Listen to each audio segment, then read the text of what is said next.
महाभारत का एक ऐसा वीर योद्धा जो केवल 3 बाण से महाभारत जैसे बड़े युद्ध को समाप्त कर सकते थे और जिससे खुद श्री कृष्ण भी एक पल अचंभित हो गए थे। जी हाँ दोस्तों, आपने सही सुना है। कौन था वो सूरवीर योद्धा? आइए जानते हैं इनके वीरता की कहानी।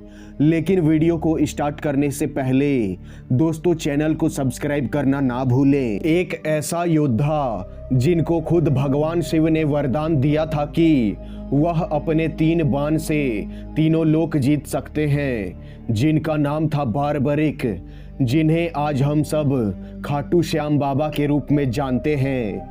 बारबरिक भीम के पुत्र घटोत्कच के पुत्र थे। बारबरिक की गिनती दुनिया के श्रेष्ठ धनुर्धरों में की जाती है। विशेष बात यह है कि बारबरिक युद्ध न लड़कर पांडवों की जीत की वजह बने। बचपन से ही वे बहुत वीर और महान योद्धा थे। बारबरिक की माता का नाम अहिलावती था। उन्होंने युद्ध कला अपनी माँ से ही सीखी थी। महाभारत का युद्ध कौरवों और पांडवों के मध्य अपरिहार्य हो गया था। अतः यह समाचार बारबरिक को प्राप्त हुआ तो उनकी भी युद्ध में सम्मिलित होने की इच्छा जागृत हुई। जब वे अपनी माँ से आशीर्वाद प्राप्त करने पहुँचे तब माँ को हारे हुए पक्ष का साथ देने का वचन दिया। वो अपने घोड़े पर 3 बाण और धनुष के साथ कुरुक्षेत्र की रणभूमि की ओर अग्रसर हुए। सर्वव्यापी श्री कृष्ण ने ब्राह्मण वेश धारण कर बारबरिक से परिचित होने के लिए उन्हें रोका और यह जानकर उनकी हंसी भी उड़ाई कि वह मात्र 3 बाण से युद्ध में सम्मिलित होने आया है।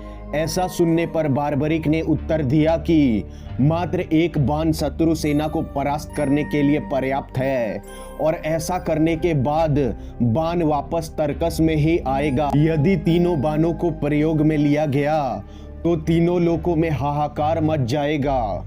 इस पर श्री कृष्ण ने उन्हें चुनौती दी कि इस पीपल के पेड़ के सभी पत्तों को छेद कर दिखलाओ जिनके नीचे दोनों खड़े थे। बारबरिक ने चुनौती स्वीकार की और अपने तुनीर से एक बाण निकाला और ईश्वर को स्मरण कर बाण पेड़ के पत्तों की ओर चलाया। तीर ने क्षण भर में पेड़ के सभी पत्तों को भेद दिया और श्री कृष्ण के पैर के इर्द गिर्द चक्कर लगाने लगा, क्योंकि एक पत्ता उन्होंने अपने पैर के नीचे छुपा लिया था। श्री कृष्ण ने बालक बारबरिक से पूछा कि वह युद्ध में किस ओर से सम्मिलित होगा, तो बारबरिक ने अपने माँ को दिए वचन दोहराया कि वह युद्ध में उस ओर से भाग लेगा जिस ओर की सेना निर्बल हो और हार की ओर अग्रसर हो। श्री कृष्ण जानते थे कि युद्ध में हार तो कौरवों की ही निश्चित है और इस पर अगर बारबरिक ने उनका साथ दिया तो परिणाम उनके पक्ष में ही होगा। ब्राह्मण वेश में श्री कृष्ण ने बालक से दान की अभिलाषा व्यक्त की।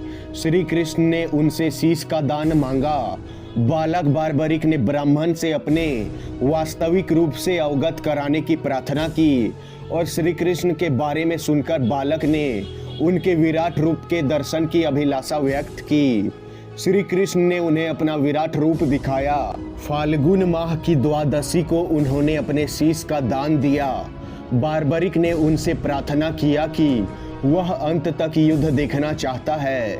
श्री कृष्ण ने उनकी यह बात स्वीकार कर ली। उनका सिर युद्ध भूमि के ही समीप एक पहाड़ी पर सुशोभित किया गया, जहां से बारबरिक संपूर्ण युद्ध का जायजा ले सकते थे।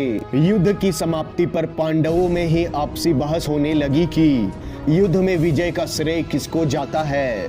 इस पर श्री कृष्ण ने उन्हें सुझाव दिया कि बारबरिक का शीश संपूर्ण युद्ध का साक्षी है, उससे बेहतर निर्णायक भला कौन हो सकता है।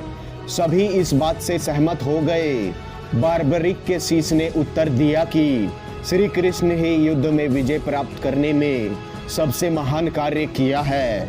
उनकी शिक्षा, उनकी उपस्थिति, उनकी युद्ध नीति ही निर्णायक थी। उन्हें युद्ध भूमि में सिर्फ उनका सुदर्शन चक्र घूमता हुआ दिखाई दे रहा था, जो कि शत्रु सेना को काट रहा था।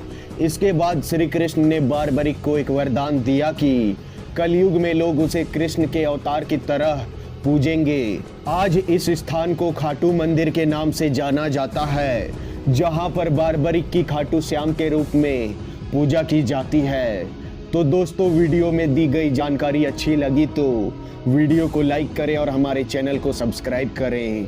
धन्यवाद।